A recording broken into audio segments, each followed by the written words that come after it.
Good evening and welcome to a conversation about reparations 100 years later after the massacre of 1921 here in Tulsa. And we are going to be talking about why reparations and why would the religious community feel any responsibility here. So we're going to talk about that. We're going to lay out some of these issues. What is the impact of what's been happening today and the impact and potential for creating some reparative action on behalf of our religious community. I've got two deeply respected colleagues with me today. I have, on my right side, I have the Reverend Dr. Robert Turner, who is the minister and pastor of Vernon African Methodist Episcopal Church here, the historic Vernon African Methodist Episcopal Church, which is one of the churches that was burned down, completely destroyed in the massacre. The basement is the only surviving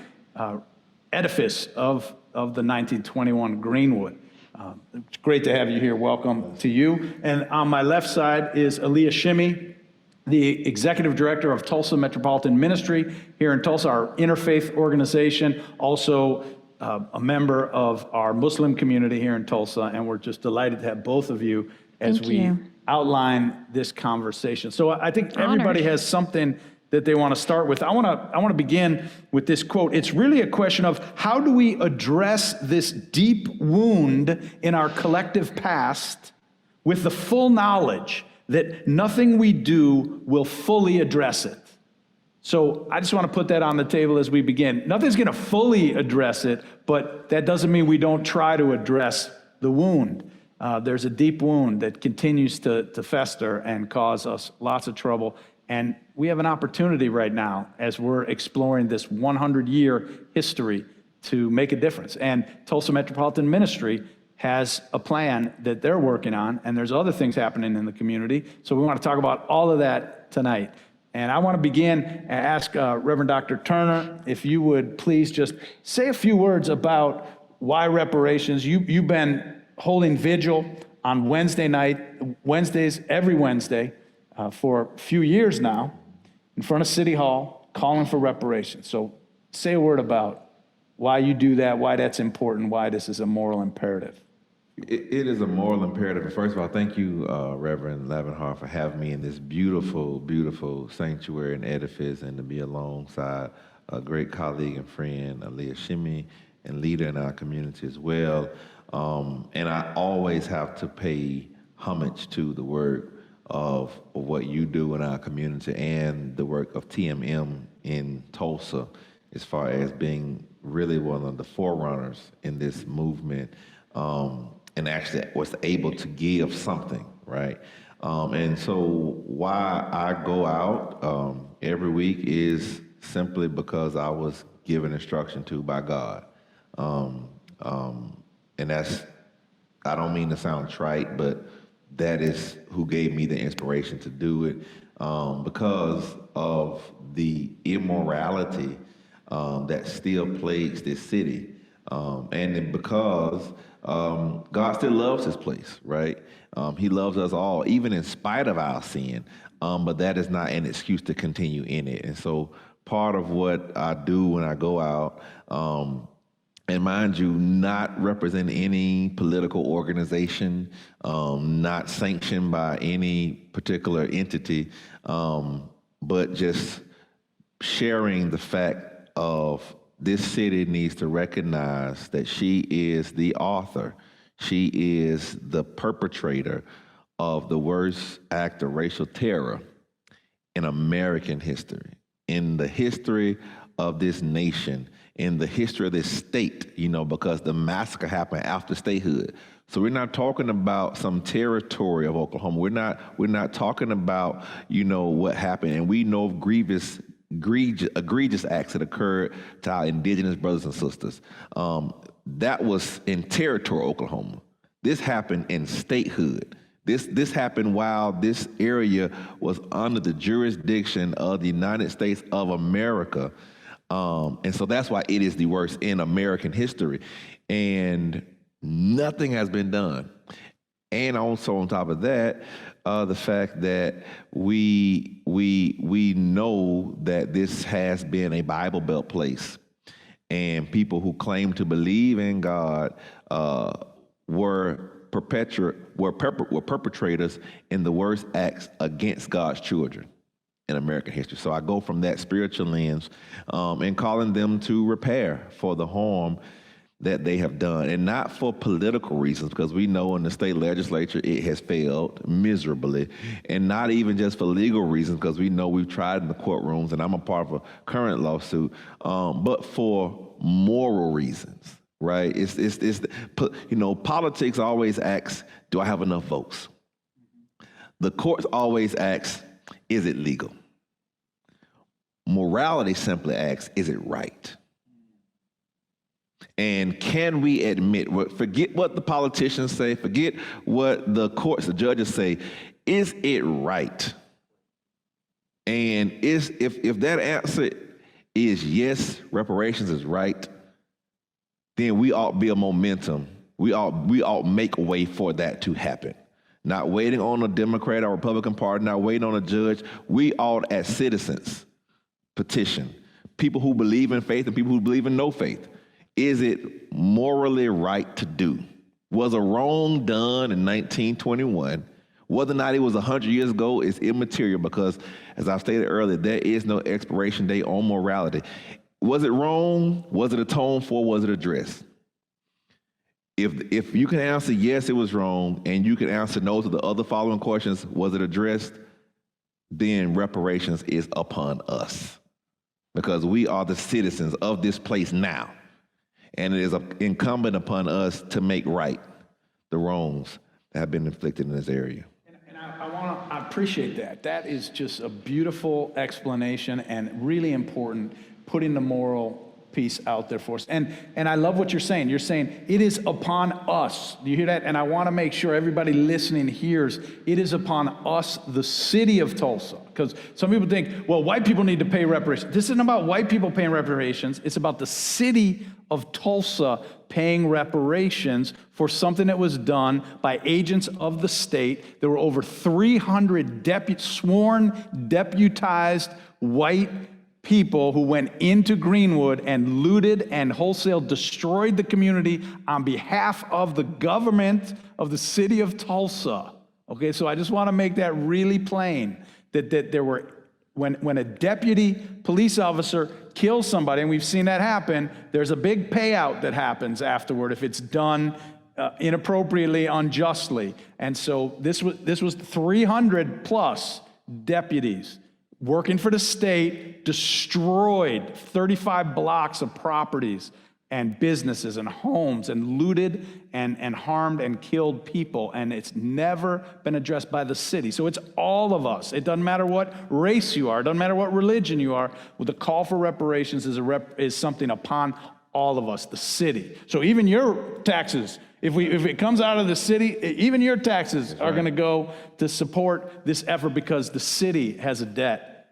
But I want to, before I pass it on to you, Aliye, I would like to read some of the words, because you put it in a moral context, and you said, did we do what was right, and all of those things. And so I have some of the words from actual sermons preached in some of our major pulpits here in Tulsa on the Sunday following the massacre, June 5th, 1921. I want to just read a few excerpts from that come from Randy Crable's book, so that's where you can find these, Tulsa 1921, Reporting a Massacre, Randy Crable. It's a fantastic book, and these excerpts. But let me start, because our church isn't included in this, All Souls, but we were founded just 8 weeks before the massacre. And we didn't even have a minister, and we didn't even have a building or anything. 27 people signed a piece of paper just 8 weeks before the massacre. So we don't have a big institutional involvement in it like some of the congregations that I'm reading from. However, one of our key founders was Richard Lloyd Jones, who owned the Tulsa Tribune. He was the owner-editor of the Tulsa Tribune. So we know, if you know that story, the Tulsa Tribune, that paper wrote on the front page on May 31st, nab a Negro for attacking girl in an elevator, and in this front page article said that he had accosted her and using language that in that day and age meant that he tried to rape her. And now remember, this was 18 months after the Red Summer. So 18 months after, in 36 cities across the United States, there were massacres of this kind. Not this large, but massacres of this kind. And we're not talking about just southern cities. We're talking about Chicago, we're talking about Massachusetts, we're talking about all across 36 cities and some towns, including in Arkansas. And so this had all happened 18 months earlier. So we knew, and there were lynchings happening throughout this time. If you blamed a black man for trying to rape, even sometimes even looking at a white woman, that was enough usually for lynchings to happen, mob violence, and terrorism upon black communities. And so for the paper to put this on the front page on May 31st, they knew what this meant. This was lighting a match in a pile of dry wood in the city of Tulsa. And so there's some responsibility there. And one of the founders of our church owned that newspaper. He also went ahead and blamed it in his paper, blamed it on the black community as a Negro uprising, saying they caused this, put this upon themselves. And by continuing to do that, continuing to deem it a riot and a Negro uprising meant that the insurance companies did not pay, and there was no goodwill in the community for the city to pay reparations to repair because it was blamed upon the people of Greenwood. So he was responsible for that as well, contributed certainly in a big way through an amplified voice of the newspaper over the years. And then you can't hide a massacre. That's the thing. This didn't get talked about for decades in Tulsa.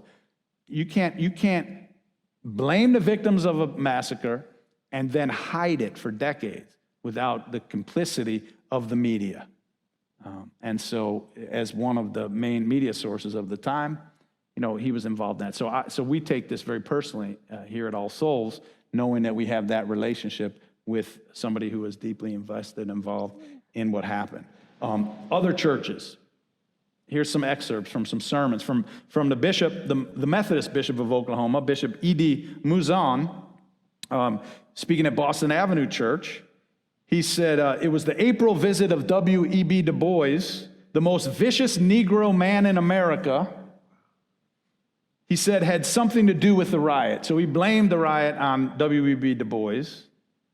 And he said, if it is true that our wives, our children, and the people of Tulsa were threatened with being at the mercy of armed Negroes, then the white man who got his gun and went out in defense with it did the only thing a decent white man could have done.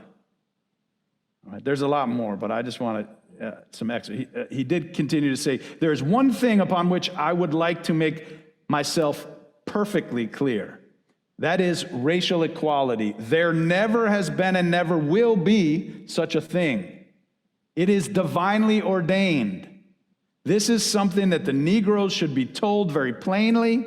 Steps towards racial equality are the worst possible thing for the black man.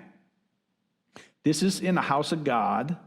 This is by a preacher in the name of Jesus Christ being preached on a Sunday morning while the embers are still burning in Greenwood and all the bodies aren't even collected.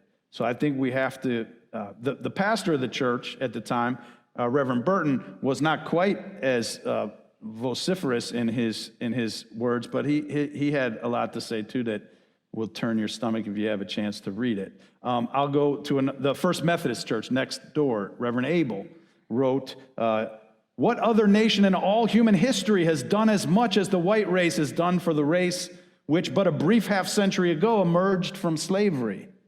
A race which even in slavery was 1,000 times better off than the black princes who ruled their race in Africa. And then Centenary Methodist Church, am I pronouncing that right? Centenary? Centenary. The church where Tate Brady was a member. The preacher there Harold Cook said, there has been a great deal of loose-mouthed and loose-minded talk about the white people of Tulsa being equally to blame with the blacks. This is not true. Any person that makes that assertion makes an assertion that is false to the core, he said. The problem was that whites and blacks had gotten too chummy. It should be a lesson learned once and for all, Cook said, that the colored man is a colored man and a white man is a white man, and there can never be anything like social equality between the two races. Many Negroes realize this and are the better element among the colored race. Two classes of whites were particularly to blame, and then he goes on to blame the whites who invited black people into their world, into their lives, into their shops, and then there's the whites who went down into Greenwood and fraternized, went down into the level of black people and made them feel equal in that way. And so saying that to the degree white people were to blame, it was those who made white people feel equal and gave them these kinds of ideas. He said, finally, he demanded that a new black quarter not rise from the ruins of the old Little Africa. It should never be rebuilt in the heart of this city. And just a couple more from Trinity Episcopal Church, Reverend Crum, and then also from Reverend Kaufman at First Lutheran. They were preaching, they focused on access to guns and ammunition, particularly in the hands of unruly blacks. If the Negroes had had no arms or ammunition, if they had been disarmed at the outset, there would have not been any bloodshed, said Crum. But because they went through the city armed, they were the cause of their own undoing.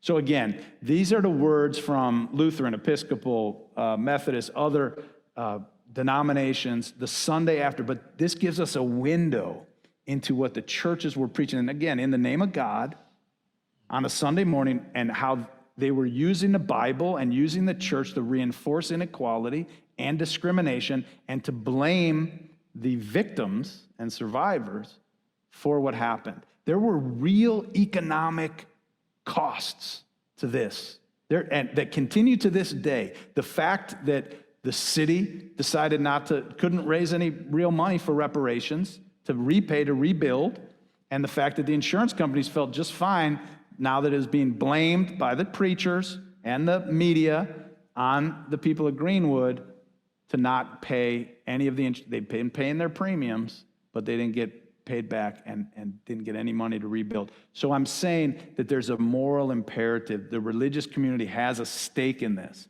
This is a city responsibility to rebuild, to repay, to repair, but the religious community right now has an opportunity to take a moral stand. And so we're asking you, if you're a pastor of a church or a member of a religious community here, and if you are even a member, we hope that you'll go talk to your religious leader and say, we want to be part of this effort.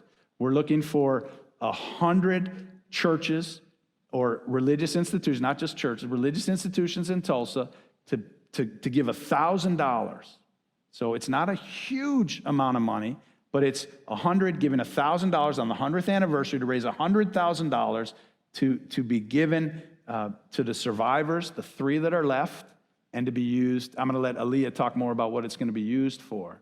But my point is, this is about our congregations putting our name and some money on the line to say, we agree, this is a moral responsibility, this is a debt that's owed, that's unpaid, and we believe it's time to pay it. So join us in taking this moral stand and be a part of this. And make the conversation happen in your religious community. If you're not the leader, maybe you can stir up some conversations that are important at this time. So Aliye, with that, I want to pass it on to you to talk a little bit about TMM, what they did in the past, and what you're hoping to do now. I just want to touch on 2 topics that you both spoke about when you talked about religion and the way religion is being used.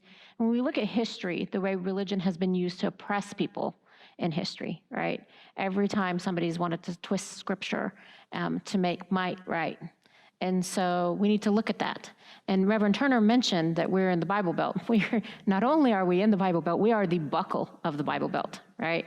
And so when we look at all of our faith traditions, not just the Christian tradition, the Muslim tradition, the Jewish tradition, the Hindu, the Buddhist, all the different traditions, we all have a moral imperative to stand up for those that don't have a voice, to be able to stand for what's right. My religion teaches me, just like I'm sure all of your religions teach you, all your faith teaches you, that at the end of the day, I'm going to be coming face to face with my Creator. I want to be able to say that I did everything possible to be able to help those that didn't have a voice, to be able to stand up for what's right, morally, right? It doesn't matter if you belong to a faith tradition or if you're just spiritual. We all have a moral imperative. And so we want to be able to make sure that we're here for our community members. At the end of the day, as you mentioned, this was after statehood. So these people were Tulsa citizens. They were citizens of Tulsa, Oklahoma. And this is what, you know, their community members did to them, this atrocious act. And it didn't stop just there, right? And I'm sure we're going to talk about all the damage that was done in the millions of dollars of damage that was done. And here we are 100 years later, and we're still, why are we still arguing about this? I can't fathom that we're still arguing about this. And unlike the both of you, I was born and raised here in Tulsa, Oklahoma. I'm a native Tulsa Muslim. And I went to elementary school here, middle school, high school. I went to college here. The first time I ever heard anything about this massacre was in my college history class at TCC. And it was presented to me as a Tulsa Race riot. It was just brushed over in a 30-minute class, and that was it. What year was that? That was in 1999. So let's think about that. All from 1921 to 1999, it was still presented to me as a race riot. It was one class, a 30-minute class, one lecture, and this is what happened. The African-American community, they started a riot, and then, you know, it was burnt down, Greenwood was burnt down, and that was it, right? That's how it was presented to me. I didn't learn anything about the race riot until I started doing this work. And even when we looked at the documents that I unearthed when we were moving our TMM offices, even those projects from 2002, which I'm gonna have Marlin speak about, it still said Tulsa Race Riot on all the documents, right? Just a few years ago, we just started using the word massacre, which that's rightly so, was what it was a massacre. So to see that we are in the future, 100 years in the future, and we're just now using the word massacre. We're just now calling it what it was, a massacre. So when I started working with Tulsa Metropolitan Ministry, when I got on the board of Tulsa Metropolitan Ministry back in 2014, I found out about the reparations project that Tulsa Metropolitan Ministry did back in 2002. And that was under the leadership of Pastor Lavanhar, Marlin Lavanhar. And I'm gonna let you speak about that project just a little bit. Well, there were a lot of people involved. I was the chair of the Committee Against Racism for Tulsa Metropolitan Ministry, but Reverend Steve Cranford from the United Church of Christ was the executive director, very supportive. We had people from all different faith communities involved. And what we said was, the report just came out. The official report in 2001 had just come out, and they came out with 5 recommendations. And the first recommendation, and they said these are ranked in order of what we believe needs to happen. Now, this was the first time we had an official documentation by the state. This is what happened by a commission set up by the state. And they came out and said, this is what happened, and these are the 5 things we think need to happen.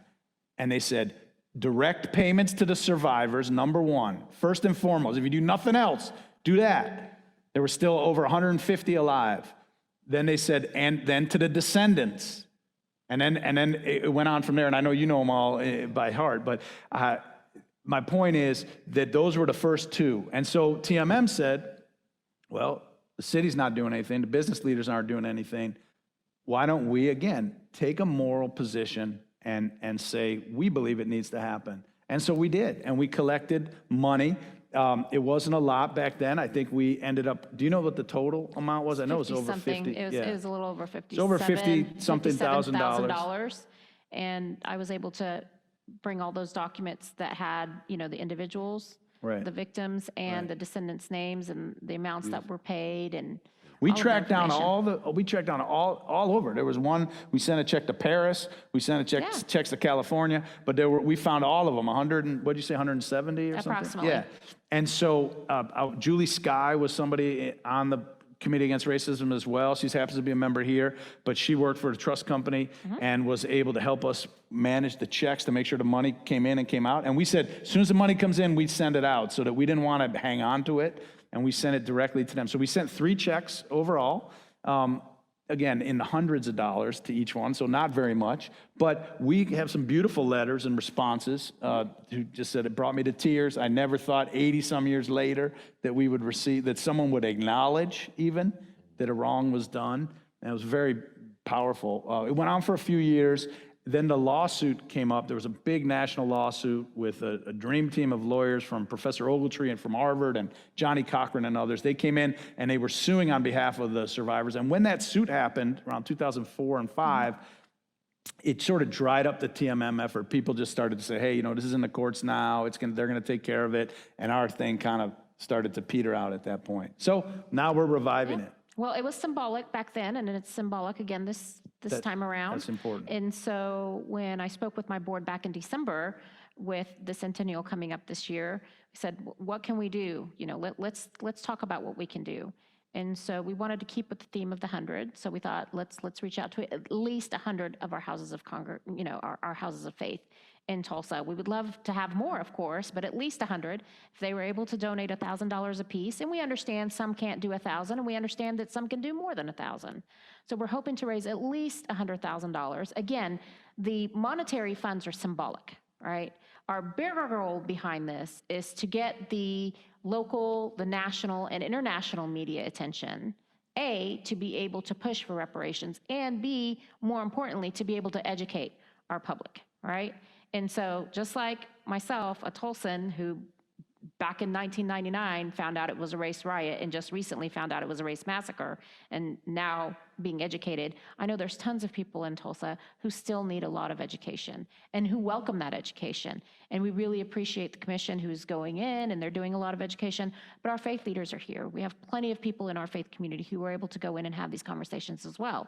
So we really want this to center around conversation. We want this to be something that everybody speaks about so they can say, hey, they've got this project going on, what can we do? Let's have a conversation. We want those conversations ongoing. Right. We want them to continue because we want to be able to change. We want to be able to move that needle in the positive direction, right? As people of faith, we all have that moral imperative to do what's right. Regardless of what's going on in the lawsuit in the city, regardless if the city, I hope and I pray that the city will do the right thing and pay for reparations. But regardless of what goes on there, we want to make sure that spiritually we are in the right, and we're trying to move that needle and make sure that the people who were wronged, even if it's just nominal amount, something is there to help them. Right, and we're trying to redeem. I read the sermons. I read an excerpt from 5 or 6 pastors in the community. There were a lot more. Those are just a few that we have, a few that have been documented. But we're trying to redeem what the churches did back then in some way. And again, we can't just do it all as churches, but it's the city that we can help show the city it's the right thing to do. It's the moral thing to do. We are a very religious community, and regardless. And for those who say, but I didn't even live here back then. My family didn't live. Hey, yours certainly didn't. Mine didn't either. But our taxes, if that's how we end up doing it, and I don't know how, there's lots of ways. I know Evanston, Illinois, just in the last month, decided to use some of their tax income from marijuana sales to pay reparations to help with housing because of all the redlining that happened. And I want to say a little bit more about that, but I want to see if there's anything else you want to add. I wanted to add one thing real quick. Please. Ironically, you mentioned Centenary United Methodist Church and the sermon and Tate Brady being at their church. Ironically, this morning, their pastor, Keith McCarter, texted me and said, Aliye, I want to make sure that our church is among the ones that are donating, Beautiful. And here's our $1,000 from Centenary United Methodist Church coming your way for reparations. He's our past board president. Keith McCarter is our past board president, Reverend McCarter. And so just to show that the same church from 100 years ago, from Tate Brady's church, today, they committed to $1,000 from Beautiful. their congregation. Yeah. So we're moving that needle. And We're more, really moving that more than the needle. money, they Yes. committed to say, we're putting our name and some money on the line to say, we know this is the right thing to do. That's Absolutely. beautiful. Absolutely. Anything you want to? Oh, yeah. I'm just so taken back by the conversation and really those quotes from the sermon that the preachers gave, like in the immediate aftermath, as you said, the embers were still burning in Greenwood. It just goes to show that the role of the faith community has always shaped the moral framework of her community. Whatever society you're in, the faith body shapes the moral boundaries of their parishioners, right? And so it is not enough for us as faith leaders to say, well, what people do outside of the church really doesn't matter to us. Because I think I said at the last panel we had, most people are, or at least politicians are like the thermometers that reflect the atmosphere temperature. They reflect whatever temperature the room is in. That's why, you know, successful politicians, they mirror the atmosphere so much they get reelected time and time and time again. They reflect what the people, where the current status quo is, right? But the more powerful communities of faith, we are not thermometers, we're thermostats. All right. And a thermostat is what you set to set the temperature of a room. Mm-hmm. And the faith community sets that temperature. And obviously in 1921, the temperature was set to be very antagonistic toward black people. Yes. And it didn't just start in 1921. Right. I can show you evidence of very profound evangelical leaders back during the Great Awakening. People like George Whitefield was a slave owner, right? Had an orphanage and used slaves to fund the orphanage for white kids. Jonathan Edwards, very complicit, supportive of slavery, right? We had denominations split in this country because of the issue of slavery. So the thermostat in a lot of our larger, predominantly white congregations has been set to a temperature that has been antagonistic to black people. Now, what they would say is, well, the preacher would say, well, I didn't go out, if he did or didn't, I don't know, and kill anybody in 1921. I didn't go out and I didn't do that. But what did your sermons preach about, right? What did you tell your parishioners? To speak against racial equality is to speak for racial inequality. Mm-hmm. No ifs, ands, buts about it. And you're giving your members, by saying that they were gentlemen, any decent man, white man would go and arm themselves. That was actually stated from the pulpit. Right. That's inciting a massacre, right? And so I fast forward that to 100 years later, after Donald Trump lost the presidential election, what were some churches even here preaching? Mm-hmm. That led to an insurrection at our nation's capital, right? So faith leaders, we don't have the luxury of saying, well, I didn't go down to Washington, D.C. I didn't just attack the nation's capital, but what did your sermons preach? And even if you didn't preach about it, even if you didn't preach, tell folks to do it, did you preach against it? Mm-hmm. See, it's not enough for people to be, well, I'm not a racist, right? People, that's been the punchline now. I'm not a racist. It's not enough to not be a racist. Are you an anti-racist? Right. Mm-hmm. You know, are you speaking against it? And we know the history of America as it relates to the faith community, and it's not just America, because I've done missionary work in Egypt, and I've seen how darker-skinned Africans are treated, right? You see the caste system in India, right? Mm-hmm. Black people or dark-skinned people everywhere seeming to be under attack, everywhere. Mm-hmm. Mexico, Brazil, South America, Egypt, China, dark-skinned people everywhere are under attack. And that is not just a reflection upon the society, it's a reflection upon the faith leaders that help shape that society.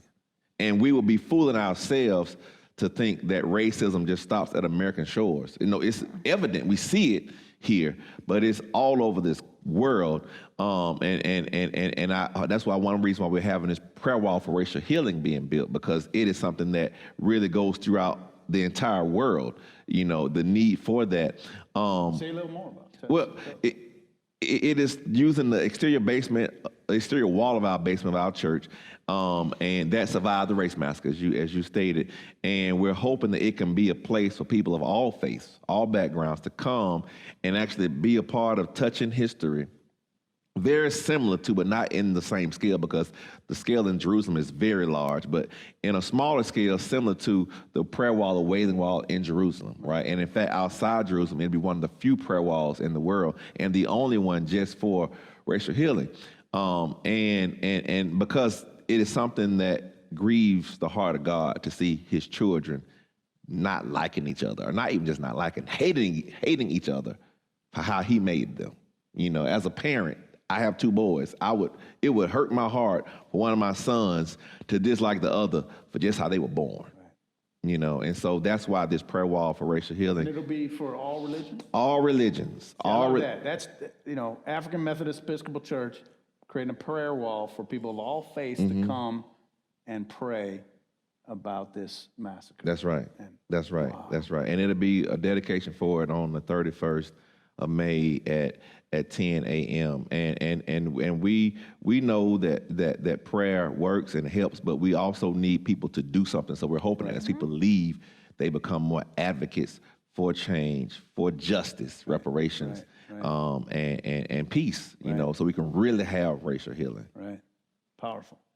Well, one of the things I want to say, one of the things that we are doing right now, All Souls has a press that we have published some books, about 5 books now, and we're just publishing a book called The Victory of Greenwood, and it's telling the story, powerful stories of 25 different families, business owners, and others. So just some of the greatest Tulsans who've ever lived, who happen to be residents of Greenwood, who built it the first time, many of whom also rebuilt it after, and it tells that story that folks rebuilt Greenwood after the massacre. A lot of people think it ended with the massacre. These people, not only survivors, but incredibly triumphant people who just have done incredible things. So it tells that story of excellence, and it names the people, and some stuff that's people have never heard before, unknown. Carlos Moreno did some phenomenal work on that. But we did it, that press, our press, is it called the Jenkins Lloyd Jones Press? That was the family, the heirs of Richard Lloyd Jones, his daughter,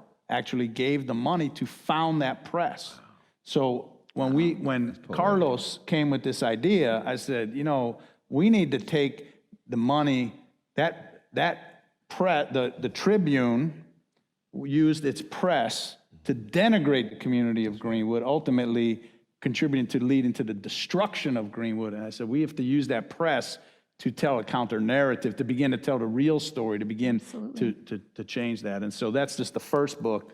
We're hoping to do more with that press, and I've got some ideas of how we might do that. So just that's another piece. But I think there's a lot of ways that we can do this, and repair means a lot of different things. And redemption is possible, right? If anything, the story of All Souls, redemption is possible. Centenary with the donation that's been given.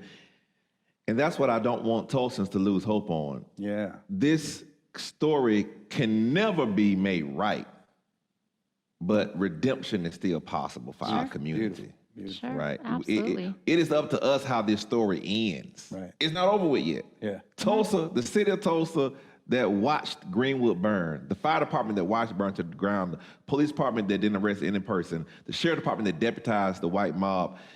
We can redeem this, right? And it's called repair. Mm-hmm. As Christians, we believe that we have been redeemed by the blood of Christ, who was our atonement that repaired our relationship with the Father, right? Mm-hmm. And if Christians, if we can believe in this whole notion of redemption, why can't it be applied to this city? Absolutely. So I believe that the better angels of man and women will prevail, but it won't happen by osmosis. Right. We can't right. kick this ball down the can. We can't kick this can down the road for our children to try to solve. We have enough people with goodwill, I believe, and I pray in this city today that the next time the city council meets, we can have reparations.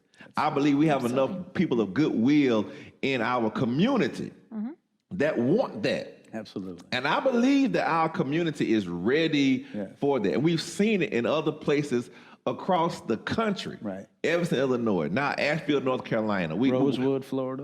Rosewood, Florida. We've seen colleges like Georgetown. We've seen people who don't care about getting reelected stand up for what's right. We saw it in America with the Voting Rights Act. Right. And when President Lyndon Baines Johnson, after he signed it, said, I have just ridden the South out from the Democratic Party for the next 50 years.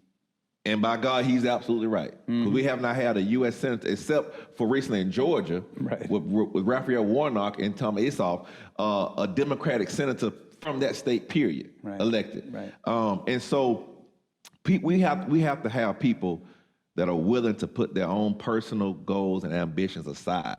That's it. And that's what that's what the church teaches, right? That's what religion. All of our scriptures, right? Every single one of our scriptures, if we look back at our scriptures, every single one of our scriptures talks about humans being equal. That's right. Right? Every single one. I mean, like Muslims, when we go to our pilgrimage to the Hajj, right? You see every single man, regardless if they're a prince or if they're a janitor, they are draped in the same white shroud and they are standing shoulder to shoulder. That's right. Every single one of our faiths has that imperative in there that all men are created equal. Well, right? more than that too is that not more than that, because that's huge. That's huge. what it Not boils more down than to, that. right? But that what is the purpose of our life? Yeah. And that's the bigger question, because the purpose of our life is not how much money we make. When we die, we don't take that with us. Not a penny. It's not, and it doesn't. It's not, people don't talk about. Well, he would. When we're long gone, they're not going to talk about. Well, but he had so much. He had such a nice car. And that's not what they're going to talk about. Yeah. And they're not even going to talk about. Well, he was elected to this office, or he was this. What they're going to talk about is what we did that was more, that changed the fabric of our nation, that made it better, that made a difference.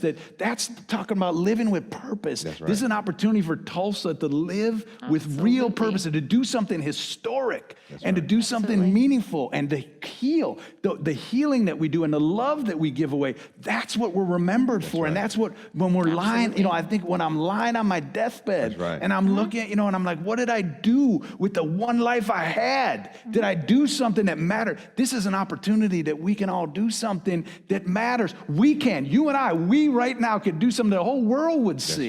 The whole world would see this and say, wow, and it would set a model for other communities. Because even as you mentioned the other communities, we talked about Evanston recently. So they did what they could do in their community. We're talking about it. Might inspire us. It might inspire others. What we do could inspire others. This is the time, though. This is the time, right? Everybody's eye is on Tulsa, Oklahoma.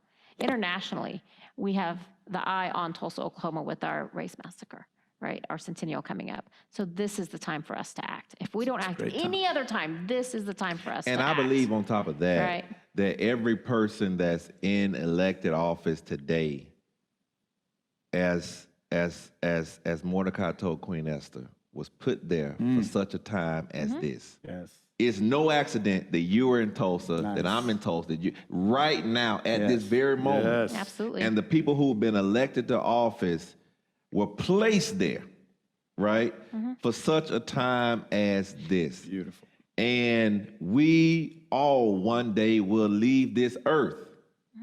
I don't care what religious tradition you have, or if you have none of them says you're going to live here forever, right? That's one thing that all our faith united on. That's right. We all agree. We may not agree on the form we take when we leave whatever realm we're in, but we all admit that we won't be like this forever. That's right. Absolutely. We're going to get old, we're going to die, right? What greater legacy? That's it. What if I don't believe people would, but if you were to lose an election over an issue, what greater issue? Right. To tell your nieces, nephews, your grandchildren that I got defeated not because I didn't pave Sister Susie Street. I got defeated not because I didn't answer 300 phone calls in a weekend. I got defeated because I stood up for righteousness. Yep. I stood up for morality in this city. What greater story? Right. is that. Because guess what? You're not gonna die an elected official. Yep. You know, you hope you live longer than your term is. Right. You Sure. know, and so what greater reason to say, well, you know what, I did serve and I no longer serve because of a vote that I made. Sure. From Alabama, I've read countless stories of pastors, white pastors, who had the courage to preach about integration and the courage to preach about racial equality. And they lost their pulpits. But guess what? They and their children and their children's children are so proud of their grandparents. That's right. You have that example right here with Bishop Carlton Pearson, do you not?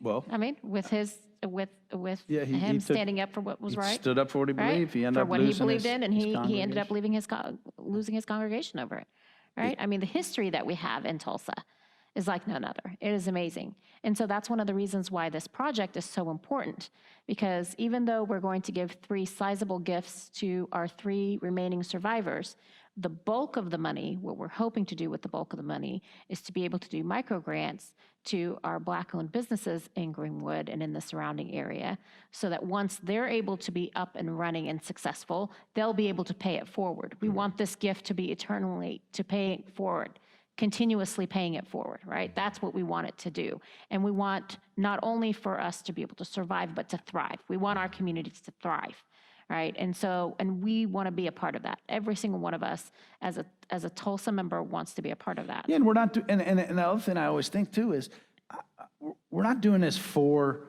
the African-American community. We're doing it for all of us. It's our own souls that are Yep. That's at right. stake. Feeds our soul, absolutely. This is about repairing a deep wound that's in all of us. You know, it affects just like the oppression affects everybody. The oppressor is as bonded by it and as hurt by it on the soul level as anybody else. And this is an opportunity for us to do the right thing. You know, people say, well, we've got the gathering place. You know, is it George Kaiser gave, you know, that gathering place to us, and these businesses did that, and it's incredible. It's the greatest thing we've ever seen in Tulsa.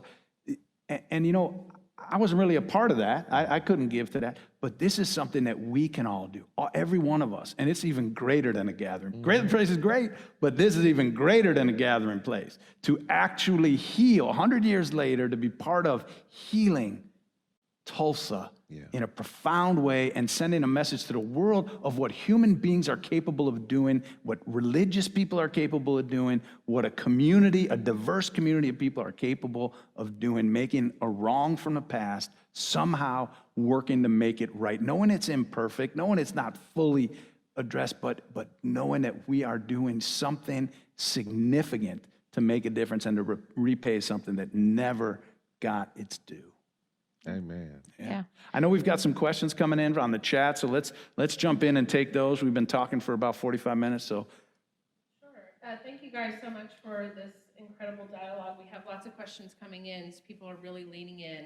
So, Reverend Turner, a question for you, asking to speak to the ways that historical trauma has continued to course through families descended from the Greenwood community.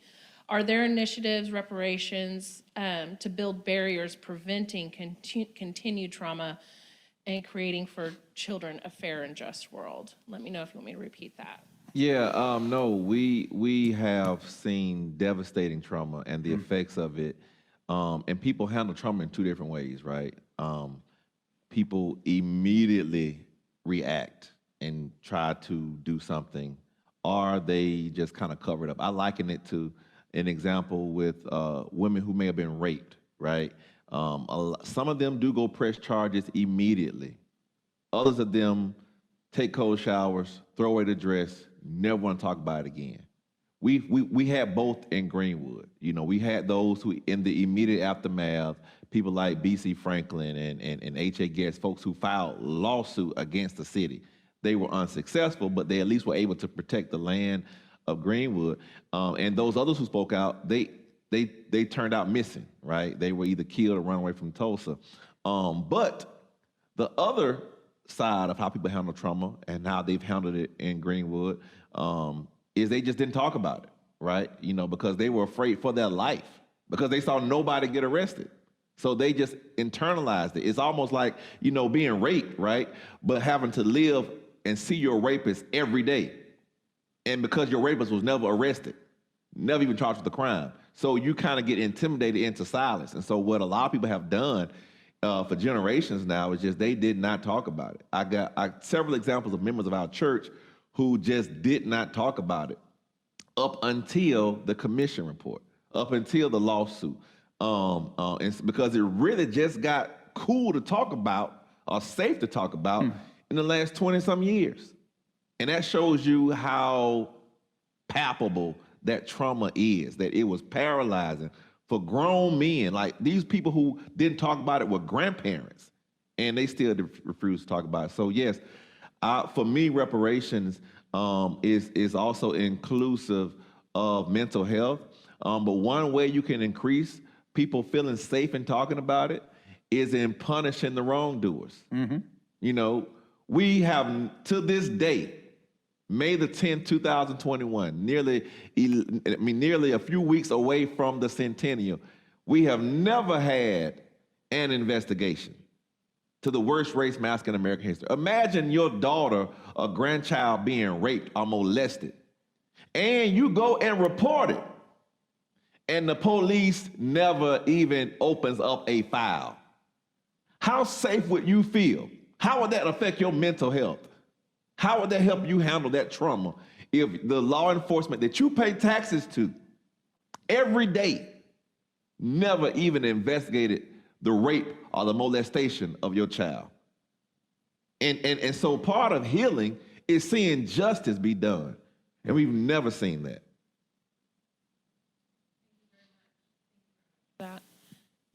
Okay, so I want to go to another one, and we had talked about this a little bit, but to speak about the other oppressed groups that were given reparations. It's not that this is something new. So just if there's any comments from you, Reverend Turner, or others about other groups that were given reparations, and they mentioned the Jewish groups of receiving reparations. We talked about internment camps. Japanese. And just kind of help bring perspective about where the conversation of reparations fits in terms of our history and reparations that have been Pastor, I made. know you, I've heard you speak on this, so I know you have this down. I just want to take a moment of silence after that last answer. I just want us to let that sink in. The piece about trauma, about not seeing the perpetrator even pursued, and no justice, and the impact that leaves on the generations of people.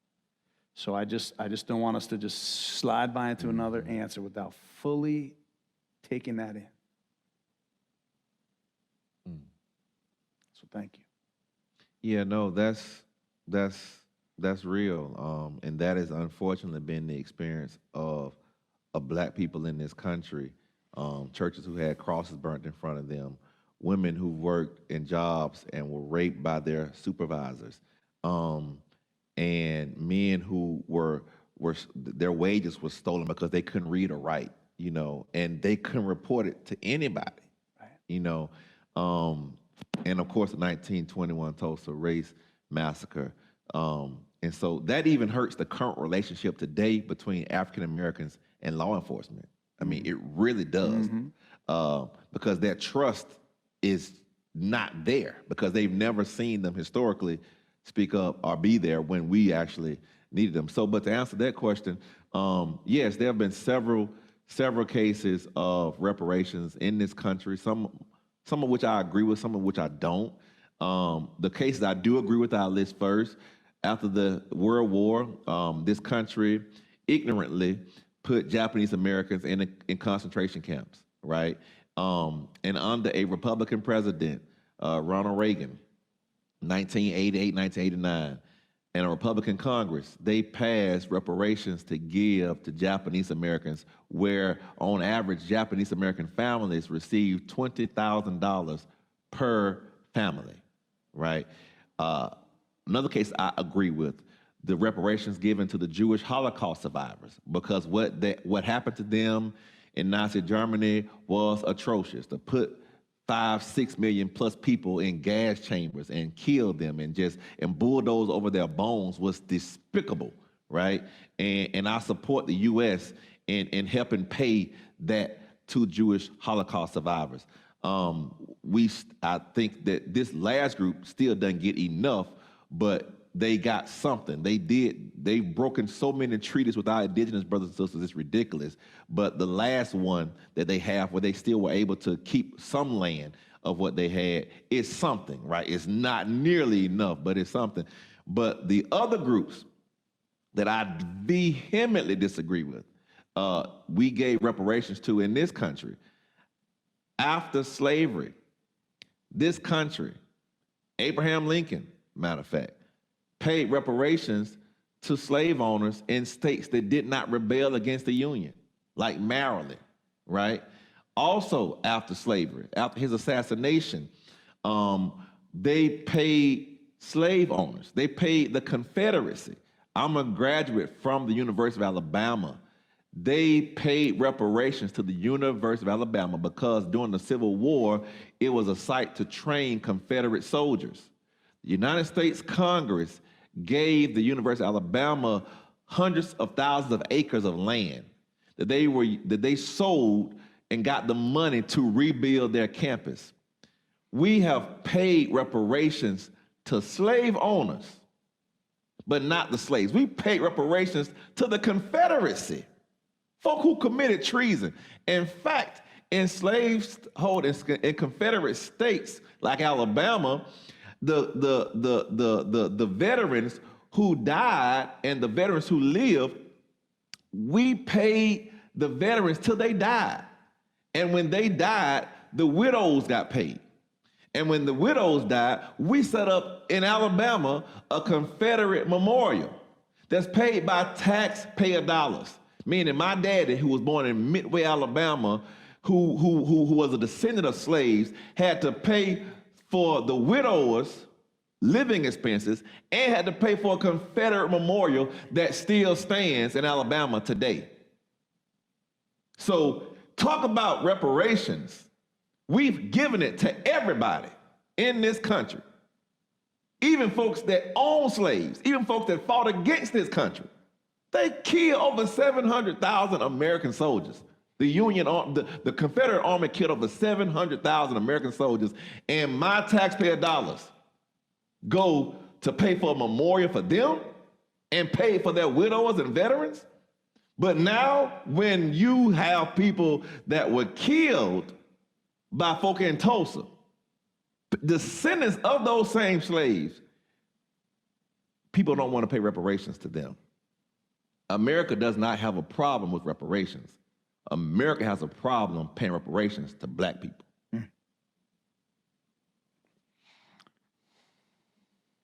Reverend Turner, for sure. There's so much dialogue going on in the Q&A, and it's just... What's hot? What's hot in there? It's hot in there. What do you got? Pull out one of those. Pull out one of those embers. Okay, let's do it. So I want to go back. We were talking about, this is from one of our members, Josie. She says, has the Greenwood community been asked what they would like, or have you already decided what they would like? Has the Greenwood communities discussed with you what their problems stemming from the massacre are?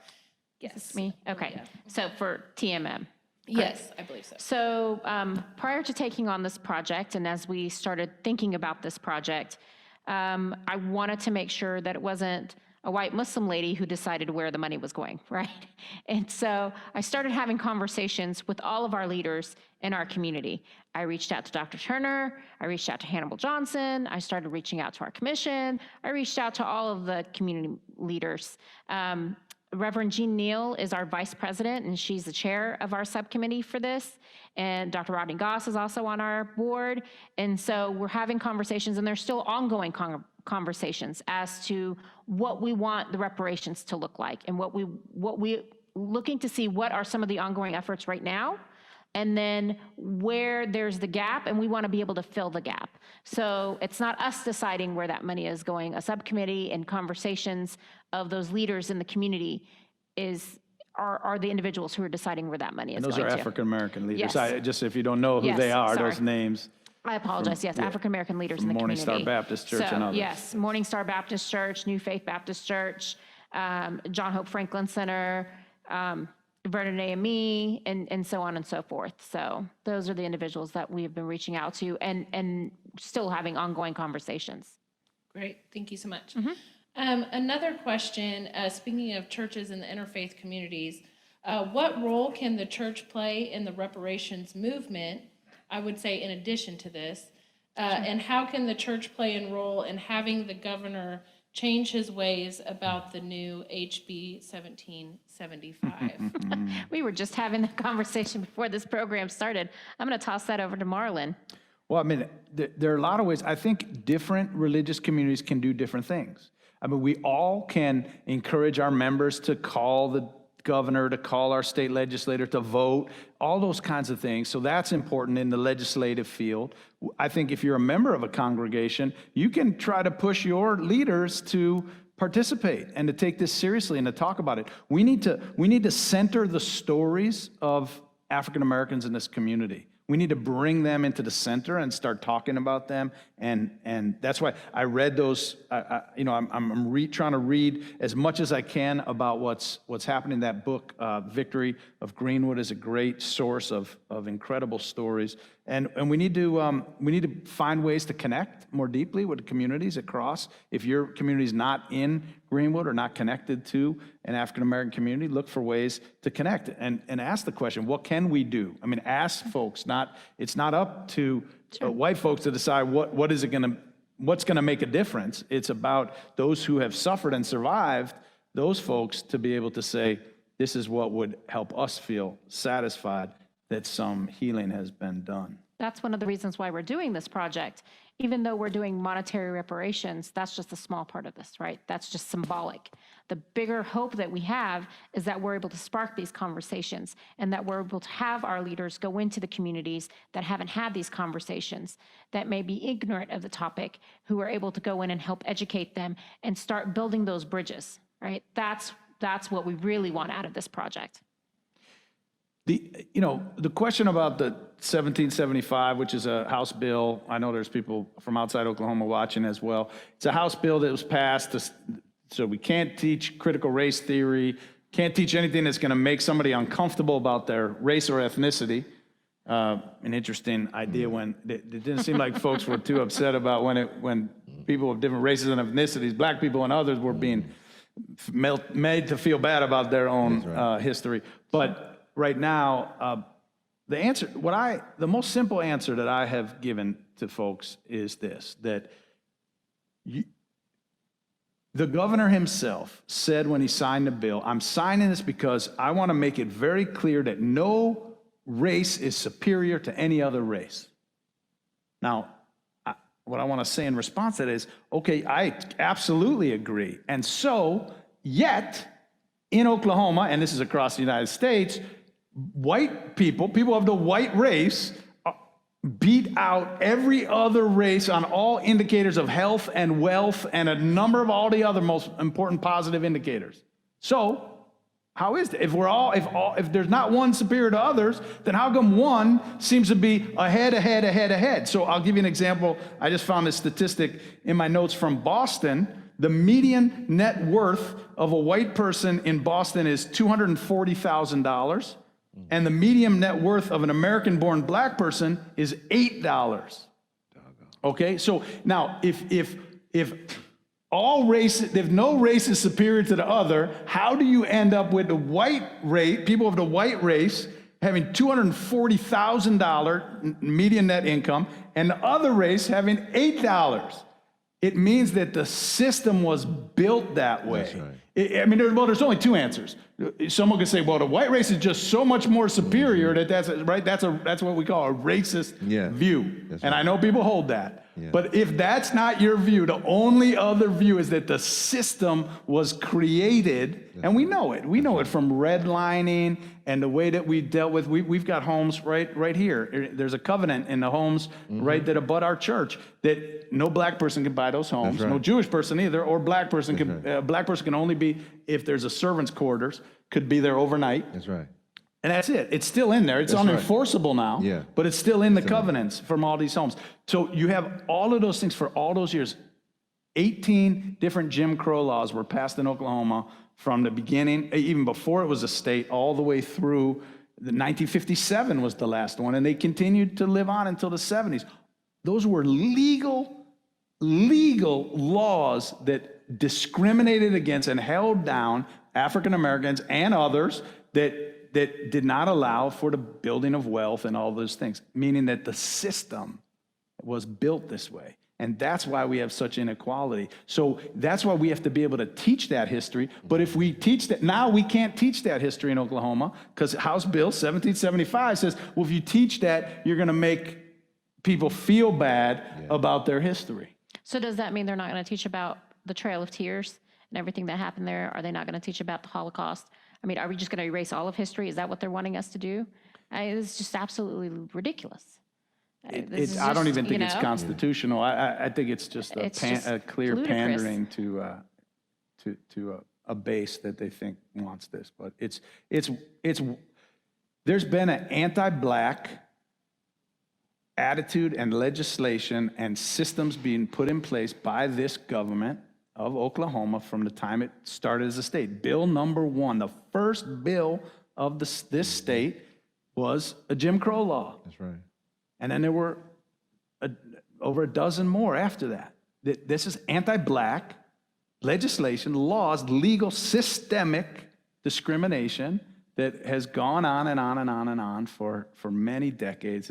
And so my point is that there is 1775, I have a problem when you say no race is superior to the other, when one race continues to be exponentially higher in terms of wealth and health outcomes. So I just think that we have to deal with that. We have a systemic problem.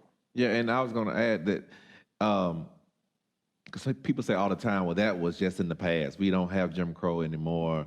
Whereas in some states, it's still on the books, it's just not enforceable, like with the restrictive covenants. And we still do have country clubs in Tulsa today that restrict membership based on race and religion. Is that right? To this day, we have country clubs in this city that I cannot join because I'm black. I didn't even know that. And so for us to act like that, everything is in the past is not true. We still have racially restrictive covenants in communities today. Thank God they're not enforceable. And in fact, today, our schools are more segregated today than they were back before Brown versus Board of Education. And so, but that's talking about current. We have not ever, as a nation, addressed the lies that were promulgated, proclaimed from pulpits as the gospel. That whole, I don't know whether you heard when Reverend Marlin read what the preacher mentioned about how black people, even as slaves, were better off than princes in Africa. Right. That was taught. Right. That was taught in America to justify chattel slavery of black people because as Christians, and I put that in quotes, you couldn't make them feel too bad about enslaving people, kidnapping them from their homeland, transporting them over the Middle Passage, the largest mass transportation of any people in the history of the world, by the way, where people would rather jump off ship than come over here in this country as slaves. But they assuage their guilt by saying, at least over here, they're better than living in Africa. Anybody who knows history of African countries and nations knows that is a lie. Right. The richest person that ever lived in the history of the world, black, white, yellow, brown, was an African emperor named Mansa Musa. To this day, Bill Gates, Warren Buffett, Bezos has nothing on Mansa Musa, period. We had empires so prosperous that our dogs had gold chains. In fact, when the Europeans were coming with their guns, we were picking up rocks off the ground, throwing at them, and they were looking at the rocks. They were putting the rocks in their pocket. We were throwing diamonds at the Europeans as they were coming, shooting us with guns, right? So this whole notion that Africa is just some poor nation, Africa is the richest continent in the world. In the world. All the rich nations have continued to exploit Africa for everything she has, taking her gold, taking her diamonds, taking her uranium, taking everything. The reason why the continent is so destabilized is because of Western interests. If Africa, we would be better off. Matter of fact, I'm gonna say this and be finished. We'll be better off in Africa had not the Europeans ever come in and enslaved us and started dividing us. Well, you talk about the faith communities and where it led. In 2019, Tulsa Metropolitan Ministry took an interfaith trip to Africa and to Uganda, and you went to Kenya, and we went to Ghana. In their trip to Ghana, they went through the slave routes where the American ships were coming and picking them up from the docks in Ghana. Well, they were being held in Lutheran churches, in the basements in cages in Lutheran churches, and that's where they were being brought out onto the ships. So, I mean, let's talk about our faith communities playing a huge role in the slave trade. They call Africa the dark continent, right? And they had us change our names, don't even speak about your religion. I always like to tell people, during slavery, you don't just buy a slave. You had to make a slave. And you make a slave by keeping their body strong because you need their body as a commodity, but you destroy their mind.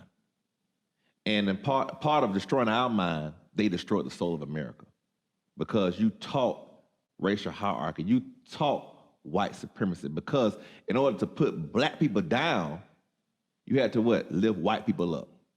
And so while a chattel slavery may be illegal in America, the ideology that upheld slavery is still running rampant. And now we've had bills like what you just mentioned that makes it very much so unlikely that teachers will have the courage to teach history, true history, about white supremacy, about critical race theory, about the terrible deeds that America did. We're not talking about, people love blaming stuff on the Klan. First of all, members of the Klan were part of leadership in political society in America, but this was state sanctioned. The Klan didn't print colored versus white water fountains. That was a government. The Klan didn't make it against the law for black folks to know how to read. That was the government. The Klan didn't do 3/5 clause saying black folks are 3/5 human. That was the government. And it's past time that the government takes ownership of what she did. I always like to say that racism is the bastard child of America. It's a child that she created. She created chattel slavery, American chattel slavery. She created the 3/5 clause. She created redlining. She created Jim Crow. And now that bastard child that America's always tried to deny, say, well, that's not my baby, that's not my baby. The child is saying, you are the creator of me, and it's past time for you to pay child support. And that's reparations. There we go. We talked about, reparations and redeeming, whether it's the churches redeeming themselves, individuals redeeming themselves, or redeeming their past family members. This is a question I thought was really interesting. Is there anything in particular descendants of white attackers can do? Or what would you like to see? People who are direct descendants, and is there a call for the ancestors or the descendants of white attackers? As a pastor, I'm always a believer in redemption. That is what we preach, redemption. But it takes confession. And so I would tell the descendant of a white attacker to come forward and share, because we've heard everyone's story who helped a black person during the 1921 Tulsa Race Massacre. We've heard, several stories of the survivors and the descendants, but we have yet to hear someone come up and say, you know what, because we have pictures of the attackers. We have yet to see somebody say, that was my great uncle, and that was my great grandpa. That's not you. So you should feel confident, and it's a part of healing. We know we didn't burn down our own churches. We know it was some people who did it, but the folk who did it never came forward. And so talk about the trauma, how blacks handle trauma, because we were intimidated into silence. We just said nothing outside the ones who immediately spoke out about it. How white folks handled that is they kept quiet because they knew they had literally gotten away with murder. And I can't tell you the number of white people who've contacted me saying they knew where bodies were dumped because it was passed down in their family. And that knowledge has haunted them. It's on my YouTube channel right now. One man recently, he's the grandson of the former U.S. Marshal that was here in Tulsa during 1921. And he says on the YouTube video, you can see that I want to share this with you because this history has haunted my family. And so redemption is available, but now you need to confess. And he had peace. He could not rest. He came to my job. He came to the church. He called me for months trying to get in contact with me just to get that off of his chest. And he said, I wanted to share this with you before I died. And I'm thankful for him that he was able to do that. So yes, there's always room for people. As we said in the church, there's room at the cross for everybody, and so we would love for him or her to come forward. Yeah, we've told our members who are from Oklahoma, who have a white past, Reverend Barbara Prose and I and our other pastors are really willing to walk with you, to talk with you. We've got our Rewire program and other folks who say, hey, we want to know. If you're not sure what to do, come talk to us. And we're willing to walk with you and stand with you as you do this, because there will be people who will, maybe in your own family, who will find it difficult. And so we're here for you, and we think it's important, and we want to make sure we do it. Maybe one more question, and I think we're going to have to wrap up. We have I want to, real quick. Several congregations, though, are putting that effort forward as well, right? I'm sorry? Several congregations are putting that effort forward. Oh, good. In this past few years with, training on white privilege, with fragility and things like that. And so Fellowship Congregational United Church of Christ has been working on that. I know College Hill Presbyterian has been working on that. So several other congregations are working on that. So we welcome anybody to come forward. Absolutely, yes. We got some great colleagues in this community. Absolutely. Yeah, I'm going to try to I have 3 questions here that I think I want to try to kind of button up for our final one. So it kind of comes from, I'll just read them. So if it's proven that the remains of the newly discovered at Oak Lawn are in fact those who perished in 1921, the question is, what does Tulsa owe those victims, known and unknown? And then also, to add to that question, another one, what is the ultimate moral resolution of this tragedy? The final reparation, such that no further reparations are considered necessary. Do you guys think that's possible? So those 2 questions. What do we owe with those that we're finding in these mass graves? And then also, is it possible to reach true reparations? I mean, a proper burial, first and foremost, is just absolute. That's an essential of any reparations effort, is to find the bodies, to try to name the people, and to provide a proper burial and to honor them appropriately in death. That's number one. And I was going to add to that, identifying their nearest of kin, which has not been done. People lost their husbands, children, grandparents, and they just never saw them again. Never had a chance to say goodbye. So to bring some finality to family oral history, to say, well, that's where my husband was. He was killed. We assumed he was killed, but we didn't know. And that's even more tragic. That's building onto the trauma, right?